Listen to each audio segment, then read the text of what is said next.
예수님의 이 거룩한 탄생 성탄일을 12월 25일로 우리가 지키기 시작한 때는 바로 역사적으로 AD 358년 로마의 그리스도인들로부터 이 12월 25일로 예수님의 성탄을 지키고 있습니다.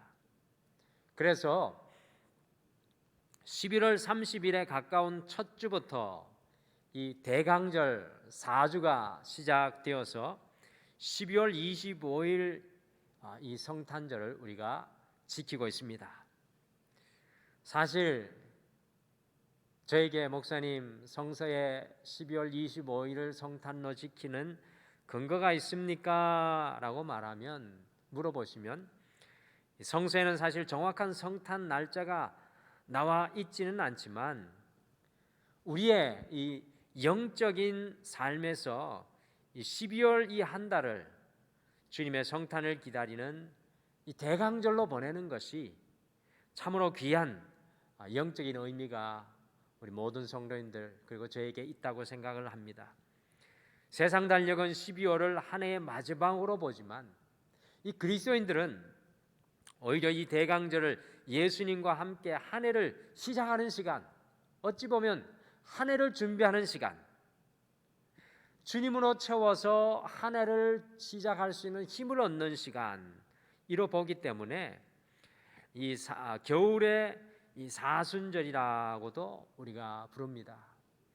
그래서 오늘 이 대강절 이 첫째 수요일 저녁에는 성탄절이란이라는 제목으로 예수님의 성탄이 과연 우리의 삶에 어떤 의미가 되는지 하나님께서 주시는 은혜를 우리가 오늘 말씀을 통해 함께 나누겠습니다. 첫째, 성탄절은 우리가 하나님의 역사 속에 살아가는 것을 깨닫게 합니다. 이 성탄절은 우리가 하나님의 역사 속에 있다는 것을 깨닫게 합니다. 누가복음 2장 1절과 2절 우리 다시 한 번 더 이 말씀을 읽으시겠습니다. 같이 읽겠습니다. 시작. 이때 가이사 아구스도가 영을 내려 천하로 다 호적하여 하라 했으니 이 호적은 구레뇨가 수리아 총독되었을 때 첫 번 한 것이라. 아멘. 오늘 1절과 2절을 자세히 보시면 인구 센서스, 곧 인구조사를 하고 있습니다. 그 인구조사를 하도록 누가 명령을 내립니까? 우리 성경 말씀해 보시면 바로 가이사 아구스도입니다. 이 성경은 점점 현대어로 바뀌어 가는데 저는 이 성경이 점점 우리가 사는 이 세상은 점점 현대로 바뀌어 가는데 저는 왜 성경이 아직도 이 가이사 아구스도로 표현하였는지 이해가 잘 안 갑니다. 이 아구스도라는 사람은 우리 성도님들이 한 번쯤 들어보신 역사 속의 인물입니다. 영어의 이름은 아우구스투스입니다.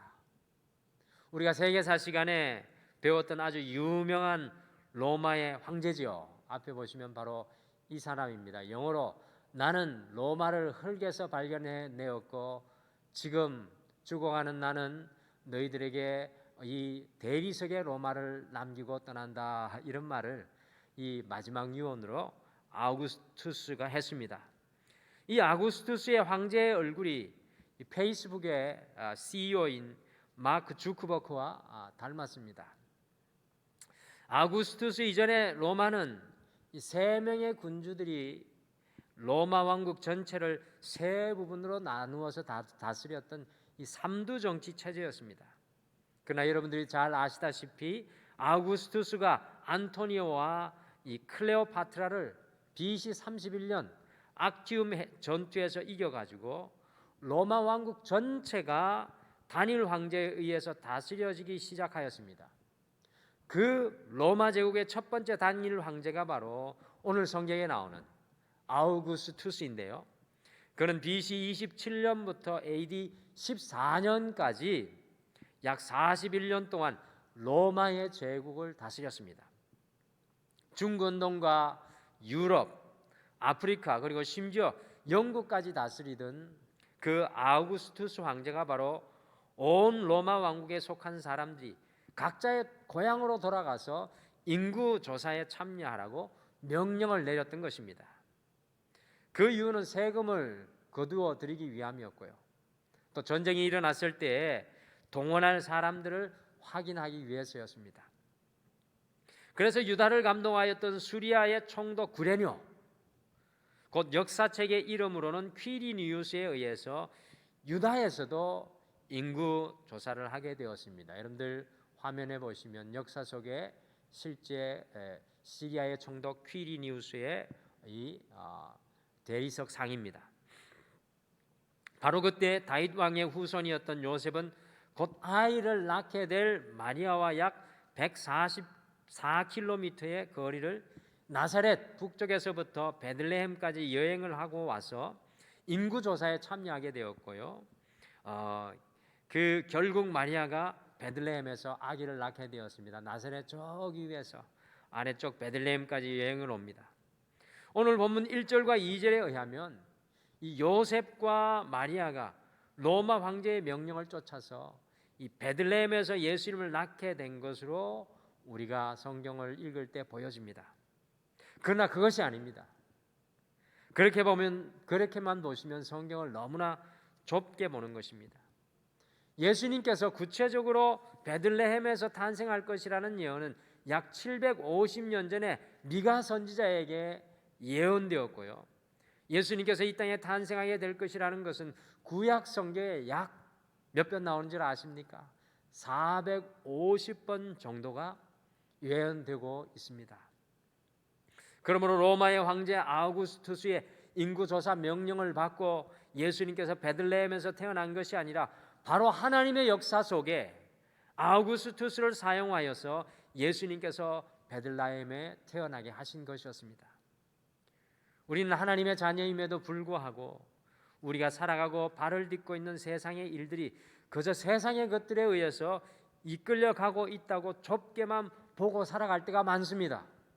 코로나19에 2020년을 마치 빼앗긴 것과 같은 이때에 우리가 그렇게 생각하고 살아가기 쉽습니다. 그러나 우리 그리스도인들은 바로 히스토리, 곧 히스, 그분의 스토리, 곧 역사 속에 우리는 살아가고 있다는 것을 고백할 수 있어야 합니다. 사랑하는 성도 여러분, 사실 2020년에 여러분과 저의 삶은 나의 삶의 역사인 마이 스토리가 아니었습니다. 바로 히스 스토리, 곧 하나님의 역사였습니다. 2020년에 하나님의 역사 속에 무엇인가 잘된 일도 있으셨을 것이고요. 또 어떤 분들은 어렵고 힘든 일들도 많이 있었을 것입니다. 그러나 이 모든 것이 주님의 역사 안에 놓여 있다는 것입니다. 성탄절은 온 세상 속에, 이 세상의 역사 속에 하나님이신 예수님께서 탄생하신 것을 통해서 우리 모두는 주님의 역사 속에 살아가고 있다는 것을 다시 한번 깨닫는 소중한 시간인 줄 믿습니다. 사랑하는 성도 여러분, 이 2020년이 힘들고 어려울지라도 이 한 해 역시 히스 스토리, 하나님의 역사 속에 우리의 인생이 있는 줄 믿습니다. 그러하기에 우리는 주님을 소망 가운데 바라볼 수 있습니다. 둘째, 성탄절은요, 하나님의 은혜가 낮은 곳에서부터 시작되는 것을 보여줍니다. 이 성탄절을 통해서 하나님의 은혜가 어디에서 시작되는가 우리가 발견할 수 있습니다. 오늘 성경에 보시면 예수님은 이 베들레헴이라는 마을에 태어나십니다. 베들레헴은 다윗 왕의 고향이면서 다윗 왕이 사무엘 선지자에게 왕으로 기름을 받은 곳이긴 하나 겨우 400명 정도의 사람들밖에 살지 않는 아주 작은 마을이었습니다. 제가 성지순례 갔을 때 이 나사렛을 한국으로 돌아오기 이틀 전인가요? 이 베들레헴을 방문을 했는데 정말 지금은 사람들이 많이 사는 것 같지만 그 사이즈는 정말 작은 마을 같았습니다. 나사렛에서 베들레헴까지 약 144km 정도인데요. 요셉이 만삭이 된 마리아와 그 먼 길을 여행하다 보니까 다른 사람들보다 빨리 갈 수 없었고 모든 사람들보다 가장 늦게 베들레헴에 아마 도착했던 것 같습니다.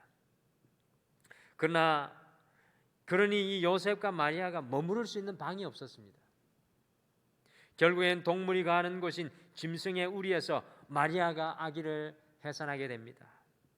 여기에다 더 놀라운 것은 예수님께서 천으로 돌돌 감싸져서 짐승들이 먹는 여물통에 쉬고 있었습니다. 하나님이신 예수님께서 이 땅에 오시는데 마치 오늘 로마의 왕국 전체를 다스리는 아우구스투스 황제와 예수님이 비교되는 것 같습니다. 저는 2000년 전에 로마의 황제 아우구스투스의 이름이 여기에 거론되는 것은 바로 예수님, 온 세상의 왕이신 예수님과 비교되는 모습으로 나오고 있다고 생각합니다. 예수님은 화려한 왕궁에 오신 것이 아닙니다. 큰 도시에 온 것도 아니었습니다. 아주 작은 마을, 그리고 상상할 수도 없는 비천한 곳인 여물통에 눕게 되었습니다. 그리고 여기에다가 오늘 누가복음을 통해 볼 때 예수님이 오신다는 소식을 제일 먼저 듣는 사람들이 목자들이었습니다. 대체로 예수님 시대의 목자들은요, 사람 대접 잘 받지 못하는 사람들이었습니다. 우리가 목자들 하면 굉장히 목가적으로 굉장히 멋있게 생각할 수 있는데요, 예수님 시대에는 이 목자들은 사람 대접 잘 받지 못하는 사람들이었습니다. 왜냐하면 짐승들하고 살고요, 짐승들을 죽이고 살리는 백정과 같은 역할을 하였기에 부정하다고 생각을 했습니다. 짐승을 지키느라 정상적인 가정을 또한 가질 수가 없었습니다. 안식일을 지키기가 어려우니까 신앙이 없는 사람들로 유대 사회 속에서는 여겨졌습니다. 그리고 양떼를 이리저리 몰고 다니기 때문에 수시로 도둑으로 몰릴 때가 참 많이 있었습니다. 예수님 당시에 3D 업종 중에 하나가 바로 목자라는 직업이었습니다. 그러니 목자들은 사회적으로 어떤 사람이었겠습니까? 오늘 예수님이 이 베들레헴에 태어나실 것을 제일 먼저 소식을 들은 이 목자들의 사회적 지위가 어떠하였겠습니까?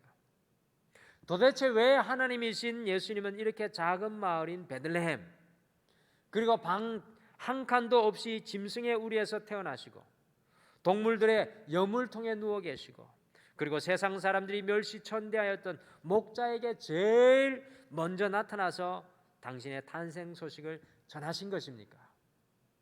우리 크리스마스를 대강절을 보내면서 이것을 깊이 생각해야 합니다. 여기에는 아주 깊은 뜻이 있습니다. 예수님께서 작은 마을 베들레헴에서 짐승의 여물통에서 태어나시고 목자들에게 나타나신 것은 그만큼 우리 주님께서 세상의 왕들과는 달리 낮은 곳에, 가장 낮고 낮은 곳에 임하셨다라는 의미입니다.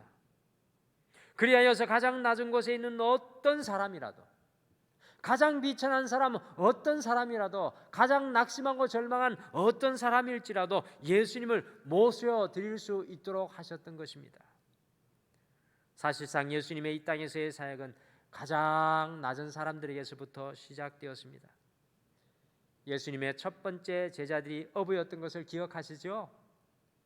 그리고 빌립보서 2장 5절에서 11절 말씀처럼 예수님은 하나님과 같은 분이셨지만 예수님께서는 당신을 비우시고요, 비워서 죽기까지 낮추고 종의 형체를 입고 이 땅에 오신 것입니다. 모든 사람들을 위해서 당신을 낮추고 누구든지 그 마음에 주님을 영접할 수 있도록 이 크리스마스 시간을 통해 하나님께서는 이 땅에 임하셨습니다. 여러분들, 이 얼마나 큰 은혜입니까? 주님께서는 당신에게 오는 문턱을 완전히 없애셨습니다. 사랑하는 성도 여러분, 우리는 이 성탄절에 꼭 기억해야 합니다. 세상의 모든 것은 높은 곳에서부터, 영광스러운 곳에서부터, 권력이 있는 곳에서부터, 성공에서부터, 물질적으로 풍부한 곳에서부터 시작됩니다. 그러나 하나님의 은혜는 2000년 전에 베들레헴 작은 마을의 짐승의 우리에서 시작되어서 그 소식이 가장 천대받았던 사람들인 목자들에게 전해집니다. 그러므로 이 세상에서 하나님의 은혜로부터 소외된 사람은 한 사람도 없습니다. 성탄의 복음이 세상 모든 사람들에게 열려 있는 것입니다. 그러므로 세상의 모든 교회들은 다른 어떤 것보다도 문턱이 낮아져야 하고요, 하나님의 은혜를 입은 우리도 다른 어떤 사람들보다도 낮아져서 모든 사람들에게 예수 그리스도의 사랑을 나눌 수 있어야 합니다. 우리의 마음의 문턱이 이 대강절 기간 동안에 낮아지고 낮아져서 예수 그리스도의 사랑이 우리를 통해 흘러가야 합니다. 성탄절은 하나님의 은혜가 가장 낮은 곳에서부터 시작되는 것을 보여주는 하나님의 놀라운 은혜입니다. 우리 사랑하는 성도 여러분, 지금 여러분이 서 계신 곳이 낮은 자리이십니까? 절망의 자리이십니까? 좌절의 자리이십니까? 이 대강절 우리 주님께서 여러분의 인생의 가장 낮은 곳에 하나님의 은혜로 임재하여 주시기를 간절히 축복합니다. 마지막으로 성탄절은 우리의 마음을 살피는 시간입니다. 이 대강절은 우리의 마음을 살피는 시간입니다. 영국에서 저희 교회의 말씀을 계속해서 함께 듣고 예배드리는 우리 이 분이 계신데, 우리 교회에 어떻게 보면 인터넷으로 연결되어 있는 전 세계에 있는 성도주님 중에 한 분이라고 생각합니다. 그분이 그러시더라고요. 목사님, 감사일기를 어저께야 끝냈습니다. 이 좀 늦게 한 것들, 이게 밀린 것을 하다 보니까 또 추수감사절이, 미국 추수감사절은 지난주였던 것 같아요. 그러다 보니까 그 감사일기를 어제 끝냈다고 하면서, 목사님, 이 12월은 도대체 또 무엇을 믿음으로 도전해야 되겠습니까? 라는 이야기를 들었습니다. 여러분들, 성탄절은요, 우리의 마음을 살피는 시간이 되어야 합니다. 몇십 년 전만 해도 한국 하면 떠오르는 것이 있었습니다. 그것은 하면 된다는 강한 믿음과 정신력을 가진 나라였습니다. 그러나 지금 우리나라를 보게 되면 정신적으로 정말 많이 쇠약해져 있는 것을 발견합니다. 국민의 10분의 1이 자살을 생각하는 나라가 되어버렸습니다. 두 집 가운데 한 집이 우울증에 빠져 있다고 합니다. 아주 짙은 안개가, 짙은 어두움이 우리 사회와 이 나라를 덮고 있습니다. 예전에 남이 나를 죽일까 봐 두려워했는데 지금은 남이 아니라 스스로 살기 싫어하는 세상이 되어버렸습니다. 많은 사람들이 마음에 진정한 기쁨을 잃어버렸습니다. 과거의 한국 가정들은 부모는 자식을 위해 살고, 형님은 동생을 위해 살고, 동생들은 형님을 위해서 살았습니다. 한 가정이 장남을 위해 농사를 지어 희생하면서 그 장남은 형제들을 보살펴주는 형제 간의 우애가 깊고 정말 화목하였습니다. 그러나 요즘에는 어떻습니까? 형제 자매 간에도 너는 너고 나는 나라는 생각이 지배적입니다. 또한 맞벌이하는 부부들은 점점 재정도 따로 쓰고 각자의 삶에 간섭하지 않습니다. 부모 자식 간에도 마음이 맞지 않으면 서로를 보지 않고 살아갑니다. 홀로인 가정이 많아서 한 사람이 살아가는 아파트가 200만 호 이상이 된다고 합니다. 예전에 신문에 이런 기사가 났습니다. 중학교에 다니는 어떤 아이가 12층에서 투신을 하려다가 나뭇가지에 걸려서 살았는데 이 다리만 부러졌습니다. 그래서 병원에 가서 부러진 다리를 치료하고 몇 달 후에 집으로 돌아왔는데, 얼마 후에 그만 약을 먹고 그 아이가 스스로 목숨을 끊고 말았습니다. 왜 그랬을까요? 그 아이의 부모들은 아이의 다리가 부러졌으니 다리만 수술하고 치료만 받으면 되는 줄 알았습니다. 그러나 마음이 병들었는데 다리만 고쳐놓으니 다시 스스로 목숨을 끊고 말았다는 것입니다. 마음이 병든 사람에게 먹을 것만 주고 물질적인 것만으로 채우고, 그런 사람이 결혼을 하니까 올바른 가정이 세워질 리가 없습니다. 근본적으로 병든 그 마음이 고쳐져야 합니다. 마음을 고치는 일이 쉬운 일이 아닙니다. 마음은 물질로, 지식으로 고치는 것이 아닙니다. 의술로도 고칠 수가 없으며 힘으로도, 과학으로도 마음을 고칠 수가 없습니다. 사랑하는 성도 여러분, 성탄의 이 시즌에는 우리의 마음이 어떠한지 들여다 보아야 하겠습니다. 마음이 아픈 아버지, 마음이 병든 어머니, 마음이 건강하지 못한 자녀들이 있는 가정은 행복할 수가 없습니다. 마음이 약한 사람이 어떻게 직장 속에서 당당하게 살아갈 수가 있겠습니까? 마음이 연약한 사람이 어떻게 사업을 감당할 수 있겠습니까? 마음이 건강하지 않은데 어떻게 공부하고 꿈을 꾸고 비전을 가질 수 있겠습니까? 병든 마음을 가진 성도들이 있는 교회가 어떻게 하나님께서 기뻐하시는 교회가 되겠습니까? 우리 예수님께서 이 땅에 탄생하신 것은 바로 우리 마음속에 당신의 은혜를 부어주시려고 오신 것입니다. 바로 예수 그리스도가 우리 마음속의 줄기세포입니다. 예수 그리스도의 은혜가 우리의 마음을 평화로 채우시는 것입니다. 예수님께서 2000년 전에 이 땅에 오셨을 때 빈방이 없었다고 했습니다. 그래서 예수님께서 짐승의 우리에 오신 것입니다. 예수님께서 베들레헴에 오셨다는 소식을 동방박사들을 통해서 제사장들과 서기관들과 바리새인들이, 이 종교 지도자들이 다 들었습니다. 그러나 예수님을 찾아가지 않았습니다. 헤롯 왕도 마찬가지였습니다. 결국 방이 없어서 짐승의 우리에서 예수님이 태어나셨습니다. 이것은 도대체 무엇을 의미하는 것일까요? 우리에게 무엇을 보여주고 있는 것일까요? 사람들의 마음이 다른 것으로 채워져 있어서 예수님을 받아들일 마음이 없었다는 것을 잘 보여주는 것입니다. 예수님께서 오셨는데도 여전히 예수님은 짐승의 우리에 그대로 계셨습니다. 성도 여러분, 우리는 과연 어떠합니까? 우리의 가정은 과연 어떠합니까? 우리의 마음은 무엇으로 채워져 있습니까? 예수 그리스도의 은혜입니까? 예수 그리스도의 은혜가 채워져 있는 사람은요, 그 마음에 평안이 있습니다. 예수 그리스도의 은혜가 머무는 곳에는 주님의 평화가 넘쳐나고 하나님께 영광이 되는 것입니다. 우리의 마음에 바로 이 주님의 은혜가 필요합니다. 우리의 마음속에 예수님의 마음을 품어야 합니다. 우리의 마음속에 예수 생명을 품으면 가정도 일어나게 되고 국가도 일어나게 되고 교회도 일어나게 되어 있습니다. 마음이 무너지면 어떤 강대국도 무너지게 되어 있습니다. 여러분들 로마를 보십시오. 왜 로마가 패망하였습니까? 전쟁에 져서, 싸움에 져서 패망하였습니까? 아닙니다. 사람들의 마음이 부패하고 타락하여 그 마음이 무너지니까 로마가 패망하게 되었습니다. 아무리 궁궐 같은 가정, 부족한 것이 없는 가정일지라도 마음이 무너지면 가정은 무너진 것입니다. 초가삼간 모든 것이 부족한 곳에서 살아도 그 가정의 마음이 살아있으면 그 가정은 일어나게 되어 있는 것입니다. 성탄절은 주님 앞에 우리의 마음의 방들을 살피는 시간입니다.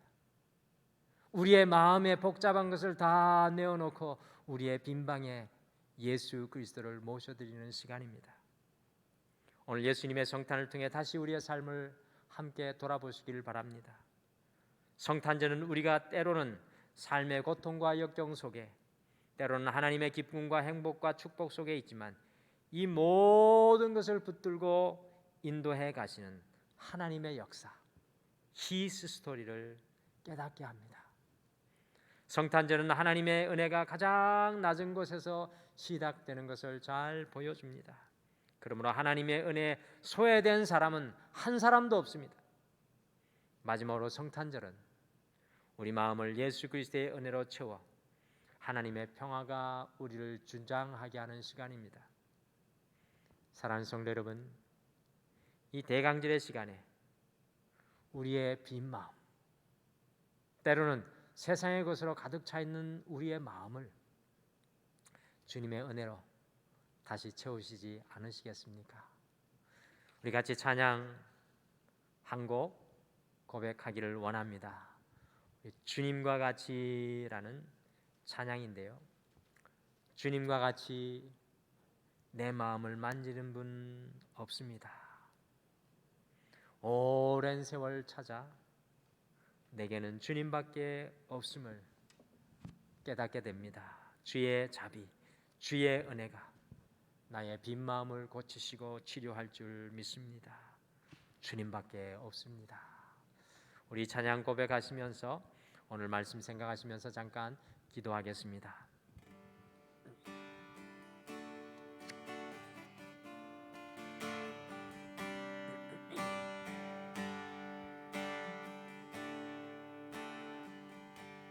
주님과 같이, 주님과 같이 내 마음 만지는 분은 없네. 오랜 세월 찾아 날 알았네.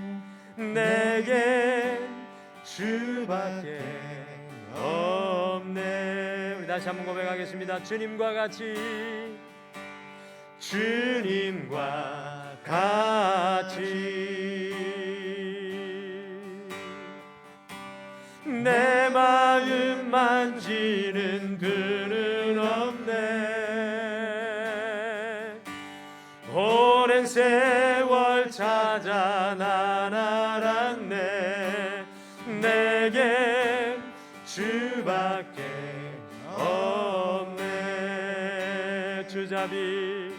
주잡이 강같이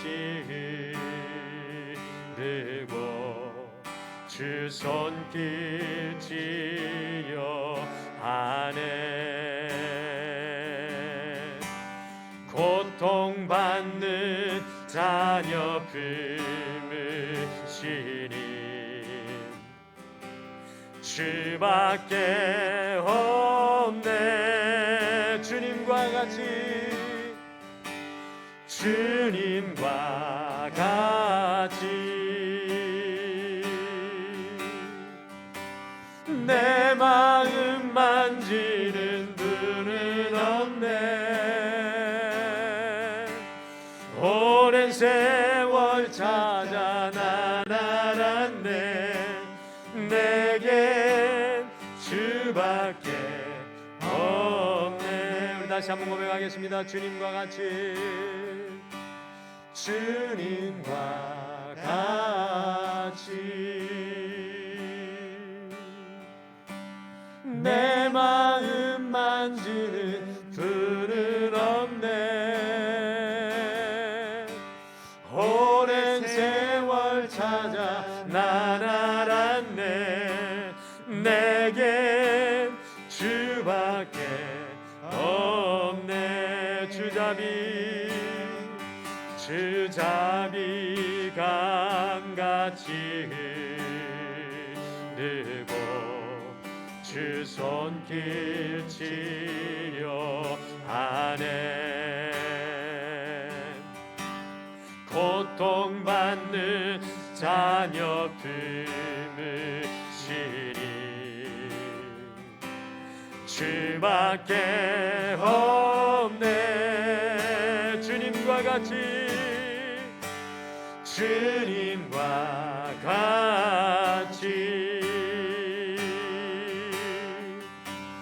내 마음 만지는 분은 없네. 오랜 세월 찾아 날 알았네. 내게 주밖에 없네. 우리 오늘 말씀 생각하시면서 주님, 나는 주님의 역사 속에 있습니다. 주님, 나의 가장 낮은 곳에, 그곳에 주님이 임마누엘, 그곳에 계시는 줄 믿습니다. 주님, 나의 상처받고 연약한 마음을 만져주시옵소서. 오늘 말씀 생각하시며 잠깐 함께 같이 기도하겠습니다. 우리 다 같이 기도하겠습니다.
하나님 아버지, 2020년 돌아보면 어둡기만 하고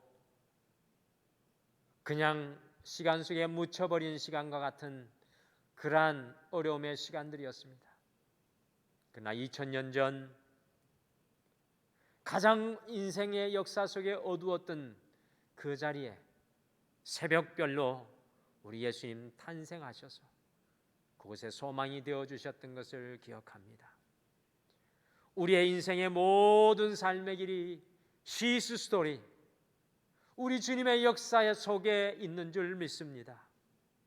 우리가 절망하고 좌절하지 않고 주님의 역사하심을 믿음으로 고백하게 하여 주시고, 특별히 우리의 인생의 가장 낮은 자리, 그 자리에 주님이 계신 것을 믿음의 눈을 열어 바울과 실라와 같이 바라보며 주님을 찬양하며 주님을 붙들게 도와주시옵소서. 이 대강절 기간 동안에 무엇보다도 오 주님, 우리의 마음을 올려드립니다. 우리를 치유하여 주시고 우리를 거룩하게 하여 주시고 우리를 새롭게 하여 주시옵소서. 지금은 우리 주 예수 그리스도의 은혜와 우리 하나님 아버지의 극진하신 사랑하심과 성령님의 함께하심과 위로하심과 동행하심이 오늘 예배를 드리는 사랑하는 모든 성도님들의 삶에 이 대강절 기간 동안에 주님과 동행하며 살아가기를 소원하는 주의 영혼들에게 영원토록 함께하시기를 간절히 축원하옵나이다. 아멘.